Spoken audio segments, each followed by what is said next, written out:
퇴근 시간에 혼잡한 기차나 아니면 트람 안을 생각해 보시면 좋겠습니다. 한 남성이 갑자기 바닥에 쓰러집니다. 그러나 아무도 그에게 다가서지는 않습니다. 왜일까요? 누군가는 이미 신고를 했겠지? 저 사람이 혼자 넘어진 걸 수도 있을 거야. 아니 괜히 나섰다가 무슨 일이 또 생길지 모르지 하는 그런 생각들이 아마 우리를 움직이지 못하게 만든 요인이 아닌가 싶습니다. 많은 사람들이 그런 생각들로 가득 차 있을 때 이미 그 기차, 그 트람은 다음 역까지 가게 됩니다.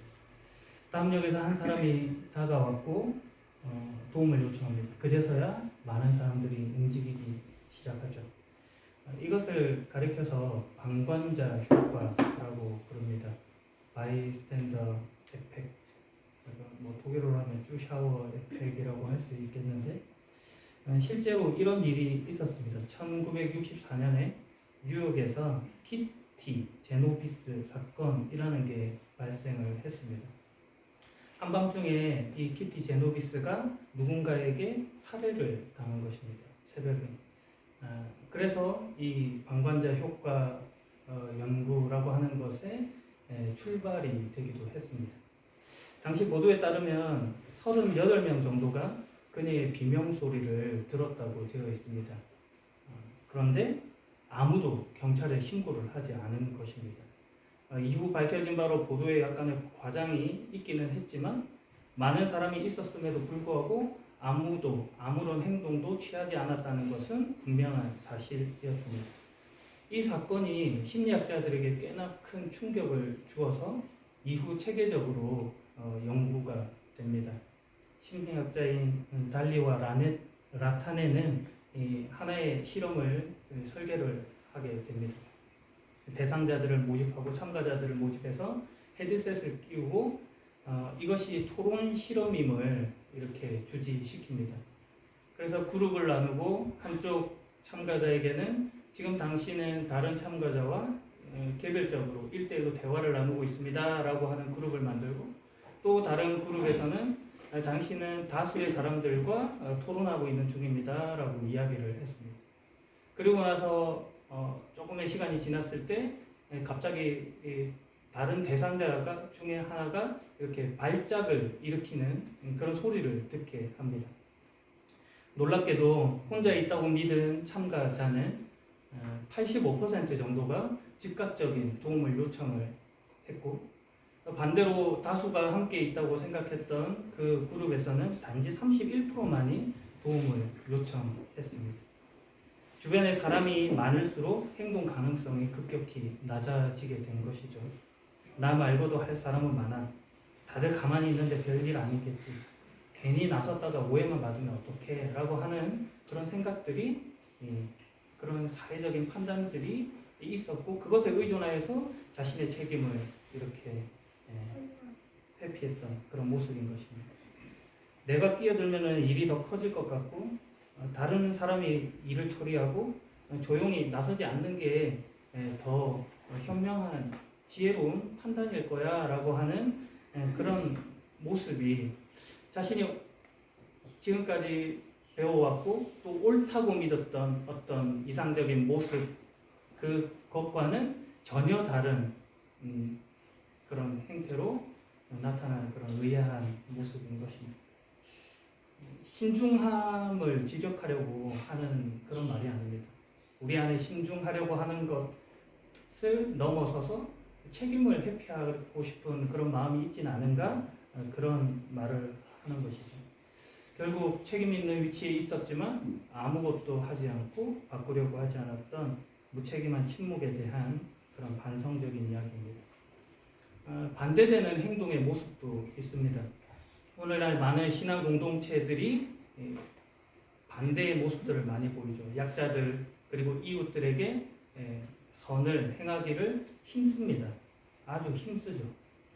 그러나 종종 그 과정에서 우리는 본질에서 벗어나 있는 어떤 몇 가지 함정에 빠지는 것을 보게 됩니다. 방관자와는 다른 모습이지만 또 어떻게 보면은 유사한 거리두기의 모습을 가지고 있다고 보는 것이죠. 왜 이렇게 말하냐면 그 선을 행하는 사람의 모습 속에 그 도움을 받는 대상자보다도 도움을 주고 있는 내가 더 중요하다고 느낄 때가 꽤 있기 때문에 그렇습니다. 거기에 숨어있는 세 가지 행태에 대해서 정리해봤습니다. 하나는 선행 점수제입니다. 선행 점수제는 인간의 선함이라고 하는 것은 무엇을 얼마나 했는가 하는 행위의 양, 그 누적으로 판단을 하려고 하는 것입니다. 우리는 무의식 중에 봉사의 시간이라든지 기부의 액수라든지 아니면 참여 횟수라든지 이런 것으로 그 사람의 착함을 평가하려고 합니다. 봉사시간 10시간은 10점, 헌금, 기부금 5유로는 5점, 이런 식으로 행위의 양과 질을 측정하려고 하는 것이죠. 그런 것으로 신앙의 깊이를 판단하려고 하는 것입니다.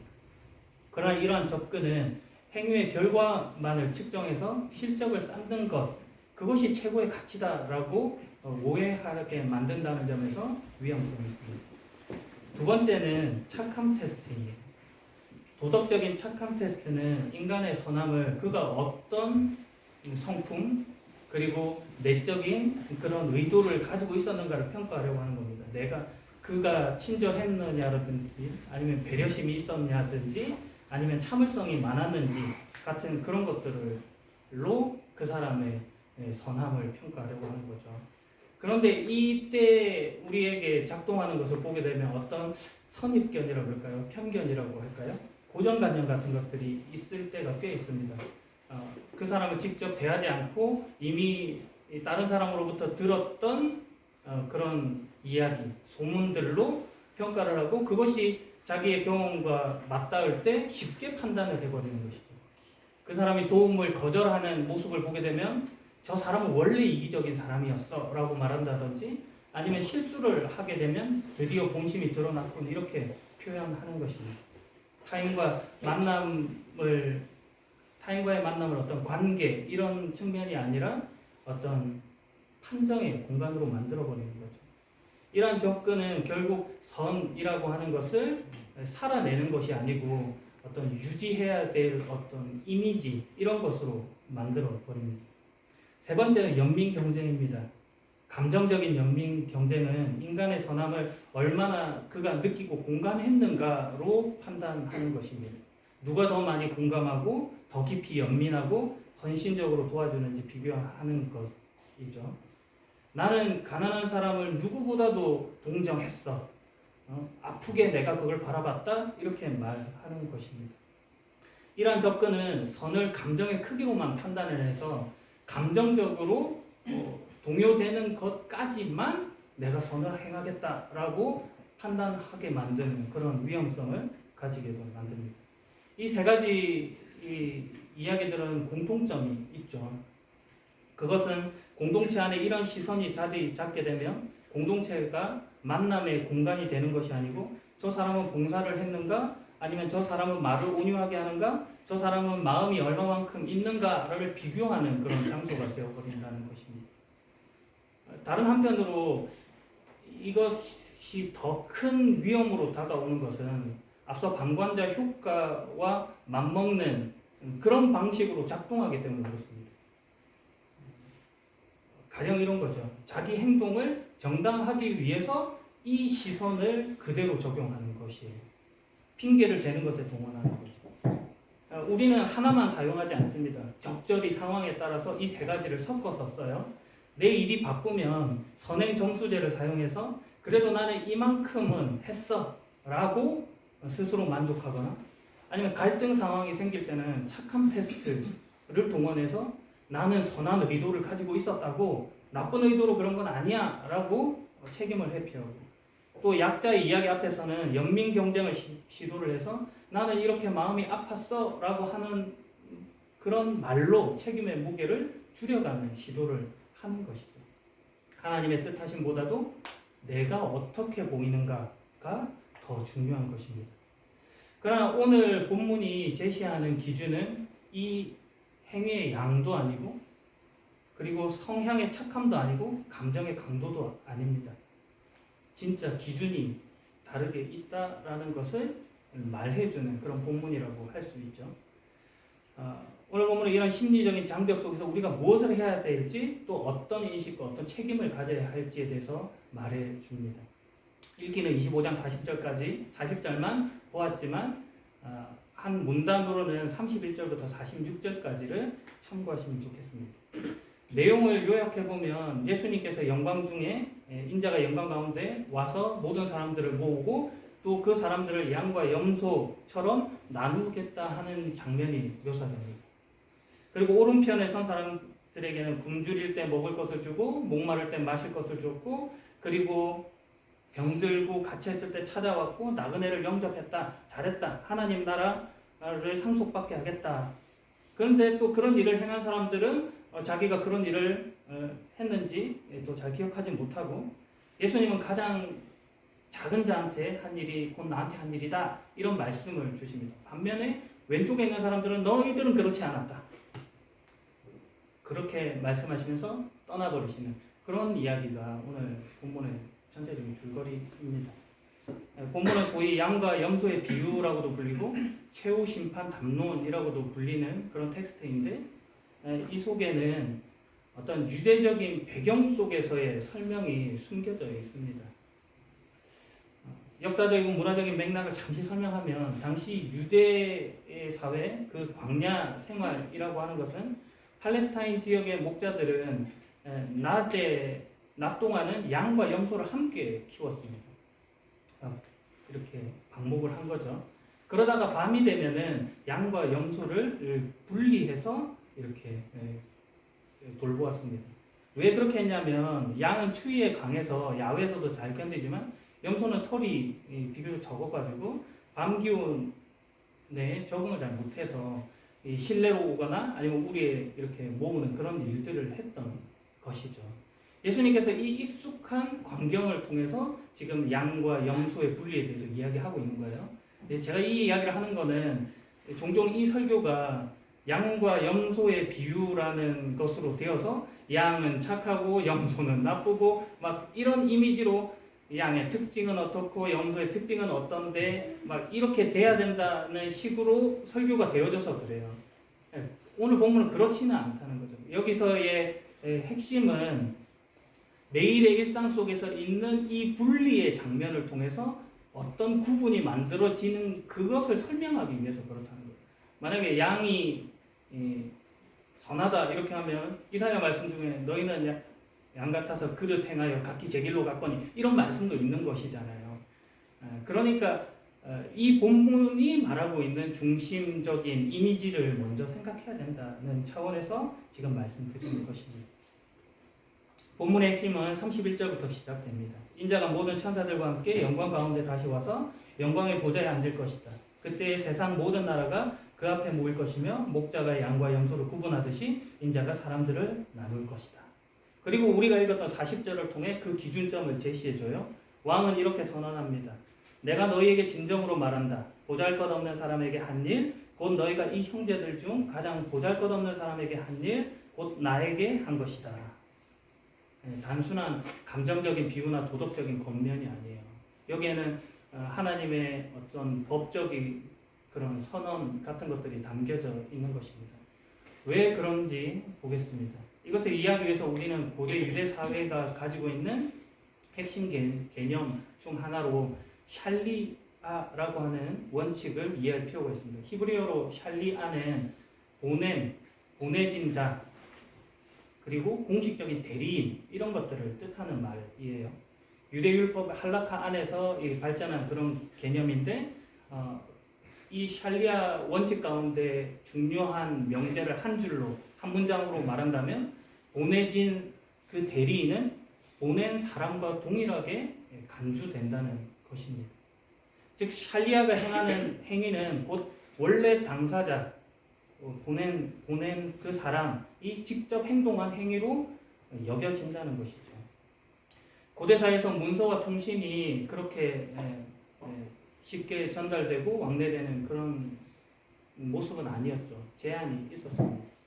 당사자가 직접 이동한다는 것도 꽤나 힘든 일이었어요. 그래서 이때 샬리아를 보내는 것입니다. 대리인으로요. 만약에 결혼을 앞둔 신랑 될 만한 사람이 이 신부와 이제 결혼 계약을 체결한다고 할 때 이 사람이 이 남성이 어떤 전쟁이라든지 장기간의 여행이라든지 질병이라든지 하는 문제들이 발생하면 그는 이동이 쉽지 않은 겁니다. 그럴 때 샬리아를 보내는 거죠. 그러면 샬리아가 가서 반지를 주고 그러면 이제 결혼 계약이 성립이 되고 그리고 신랑에게 동일한 보고가 되면 이것들이 이루어진지를 다 아는 것이에요. 샬리아는 보네니와 동일한 권위 속에서 행동하고 그 행위의 효력이 전적으로 보네니에게 기속이 되는 겁니다. 그래서 지금 예수님께서 하시는 표면적인 그런 1차적인 이야기는 굶주린 자, 목마른 자, 나그네 된 자, 병든 자, 갇힌 자에게 내가 너희들을 샬리아로 나의 대리자로 보낸다 하는 그런 뜻이 있는 겁니다. 예수님이 언급한 1세기 이 지중해 연안사회에서는 사회적인 안전망이 부족했죠. 전혀 없는 상태와 마찬가지였습니다.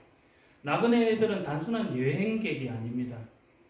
그 당시에 여관이라든지 이렇게 뭐 유숙할 만한 그런 시스템 자체가 잘 갖춰져 있지 않았던 것은 분명히 미비했죠. 그래서 현지인들이 이 나그네를 환대하는 그런 문화가 생겨난 것입니다. 이 나그네는 이 환대를 통해서 자기 생존을 유지할 수 있었던 것이죠. 그래서 이 환대는 단순하게 친절을 베푼다는 개념이 아니라 고대 근동의 엄격한 의무와 같은 것으로 되는 것입니다.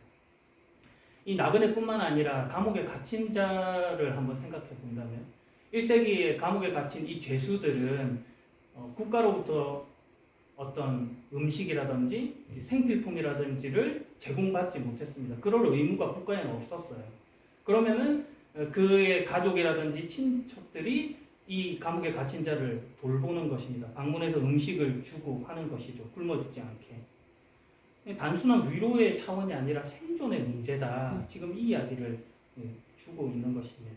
죄수를 돕는다는 것이 사회적인 인식 속에서는 그 죄수와 동조자가 아니냐 하는 인상을 줄 수도 있고 정치범이라든지 아니면 기독교 박해 시대의 기독교인이라고 한다면 자기의 지금 생명까지도 위태롭게 만드는 그런 행동인 것이죠. 그런데 지금 예수님께서 하시는 말씀이 너희가 샬리아로 살아라 이런 말씀을 주고 있는 것입니다. 하나님의 일을 대신하는 자로 생존을 책임지는 자로 서 있어라 이렇게 말하는 거죠. 참고로 헬라어로 아포스톨로스 사도라고 하는 말이 바로 보냄을 받은 자, 파견된 자라는 뜻, 샬리아라고도 할 수 있겠습니다. 여기에 샬리아의 중요한 뜻이 있는 거죠. 그런데 이 개념이 지금 예수님의 말씀을 통해서 확장되고 있어요. 왜 그런지 설명드리면 앞서 환대라는 말 속에 유대 전통 속에서 나그네는 천사라든지 신의 전령이라든지 하는 그런 사고가 있었습니다. 이 말을 다르게 하면 저들 역시도 주님의 일을 하는 자라고 하는 그런 개념이 있는 거죠. 샬리아의 기능을 감당하고 있는 겁니다. 그래서 예수님이 왕의 입을 빌어서 하는 말 속에도 내가 너희에게 진정으로 말한다. 보잘것없는 사람에게 한 일, 곧 너희가 이 형제들 중 가장 보잘것없는 사람에게 한 일이 곧 나에게 한 일이다. 이렇게 말씀을 하고 있는 것입니다. 문제는 샬리아로 보냄을 받은 자가 샬리아가 무엇을 뜻하는지를 모르고 있더라. 이런 지적을 받는 것이죠. 그래서 지금 저들이 하는 말이 우리가 언제 주님을 몰라봤습니까? 우리가 언제 주님을 모른 척했습니까? 이런 식의 반응들을 볼 수밖에 없더라. 그렇게 말하는 거예요. 샬리아의 원칙을 망각한 자의 고백인 것이죠. 대리인을 대리인으로 인식하지 못하고 있는 것이죠. 여기서의 핵심적인 통찰은 그것입니다. 선한 행위 자체에 우선순위가 있는 것이 아니고 그 행위가 드러나기 위한 그 정체성, 그 원칙, 이것을 너희가 알고 있니? 라고 물어보는 것과 같은 것이죠. 본문에서 선을 베푼 무리는 의식적으로 왕을 본 적이 없습니다. 반대로 선을 베푸지 않은 무리도 왕을 거부하려고 한 의도도 없었죠. 행위가 의도적으로 계산된 선행이 아니고 그리고 방관도 의도적으로 악의가 아니었다는 것입니다. 만약 핵심이 선을 베풀라라고 하는 것에 있었다면 우리가 다 알아보고 일부러 그렇게 행동했습니다 이렇게 말해야 되는 것이죠. 예수님의 말도 너희가 100명에게 선을 행했으니 너희는 합격이다 뭐 이런 식으로 말하지 않았겠습니까? 그러나 본문은 그런 식이 아니죠. 작은 자에게 한 것이 곧 나에게 한 것이다 라고 하는 이 동일성의 원칙에 대해서 이야기를 주고 있는 거죠. 이것이 바로 오늘 본문의 통찰입니다. 지금 그 연결이 예수님과의 관계 안에서 새롭게 연결되고 설정되고 있다는 거죠. 쉽게 말하면 예수님이 저들을 어떻게 바라보고 계시고 어떻게 대접하고 있는가, 너희는 그것을 알고 있느냐 이렇게 물어보고 있는 것과 같습니다. 우리의 시선과 마음가짐이 먼저 바로 거기에 집중되어야 된다는 것이죠. 샬리아의 원칙인 동일성으로 예수님을 대하듯 하라. 저들이 샬리아로서의 역할을 감당한다고 하면 저들은 곧 보낸 이의 권위를 힘입고 있는 자다라고 이해해야 하는 것이죠. 그렇다고 이 말이 약자가 곧 예수님이라든지 죄인이 곧 예수님이다 이렇게 말하는 것은 아닙니다. 대신에 예수님께서 그 만남 속에 자신을 겹쳐 놓았다라는 것이죠. 태도의 기준이 예수님으로 되어야 된다는 말입니다. 예수님을 대하듯 존엄하게 경외함을 하면서 계산 없이 대하는 태도, 이것이 우리에게 요구되는 것이죠. 그래서 한편으로는 이 대상을 샬리아라고 이해했다면 그것을 보낸 분이 있다라는 것을 먼저 생각해야 되고, 그 보낸 분이 누구냐 하면 하나님이다, 예수님이다, 이것으로 관심이 모아져 결국은 예수님은 누구시고 예수님은 어떤 것을 원하시는가, 이렇게까지 우리의 관심이 집중돼야 하는 것입니다. 예수님은 자신을 우주의 왕으로, 오늘 왕의 대답과 같이 설명되는 바와 같이 예수님은 우주의 왕으로 묘사되고 있지만, 한편으로는 가장 비천한 자, 낮은 자에게 자신을 완전히 동일시하는 분으로 설명하고 있다는 거죠. 이게 예수님이라는 거예요. 당시 로마 이 황제가 지도하던, 로마 황제가 신격화되었던 사회 속에서 전혀 바라볼 수 없는 그런 생각이 지금 예수님을 통해서 말해진 것입니다. 왕은 낮은 자의 고통을 자신의 고통이라고 여기지 않아요. 이 되게 혁명적인 그런 통치 철학을 지금 예수님께서 말씀하신 것입니다. 로마 제국에서 시해 시스템, 그러니까 뭐라고 할까요? 자비, 자선, 복지라고 그럴까요? 서비스 시스템 속에서는 없는 이야기예요. 그들의 서비스 시스템은 이런 거예요. 귀족들이 평민들에게 우유나 아니면 유제품 같은 거나 아니면은 빵과 같은 것들을 제공하는 것입니다. 후원자가 되어서요. 근데 그들이 하는 이유는 뻔해요. 귀족들은 자신들의 명예 그리고 정치적인 지지를 위해서 그 일을 하는 것입니다. 보답할 능력이 없는 병자, 이방인들에게 그런 행동을 하는 것은 의미 없는 낭비로 여겨지는 것이죠. 그런데 지금 예수님을 보세요. 예수님은 아무런 보답할 만한 능력이 없는 나그네, 죄인, 갇힌 자, 병든 자, 이런 사람에게 한 것이 곧 나에게 한 것이다, 이렇게 설명을 주고 있는 것입니다. 상호 이익에 기반한 로마의 질서를 깨뜨리고 대가가 없는 사랑과 환대의 공동체를 만드시려고 하는 거예요. 이게 지금 기독교 신앙의 핵심이야. 하나님 나라는 이런 것이야. 지금 그렇게 설명을 주고 있다는 것이죠. 그 자리로 하나님이 우리를 초대하시고 샬리아로 보내시는 것입니다. 때로는 선을 행하는 샬리아로, 때로는 그 수혜를 받는 샬리아로 우리가 서 있는 것이죠. 중요한 사실은 보내시는 자는 오직 하나님이시다라는 것입니다. 우리가 보내지 않죠.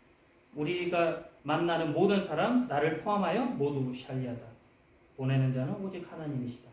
우리가 만나는 서로에게 영향을 주고받는 것이죠.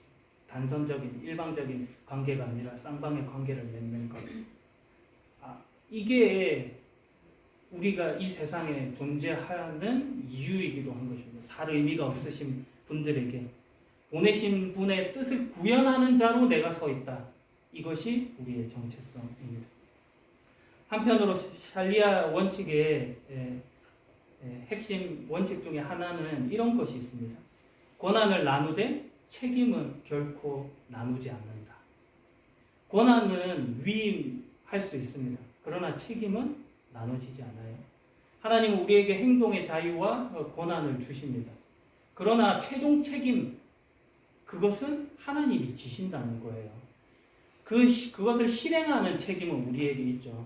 그러나 그 최종 책임은 하나님께 기속됩니다. 앞서서 결혼 체결과 관련한 이야기를 드렸는데, 만약에 샬리아로 보내진 자가 결혼 날짜를 실수를 했다거나 아니면 계약 조건에 대한 내용을 잘못했더라도 그것에 대한 온전한 책임을 보낸 자가 지겠다는 거예요. 그 정도의 최종 책임을 그가 다 가지는 것입니다.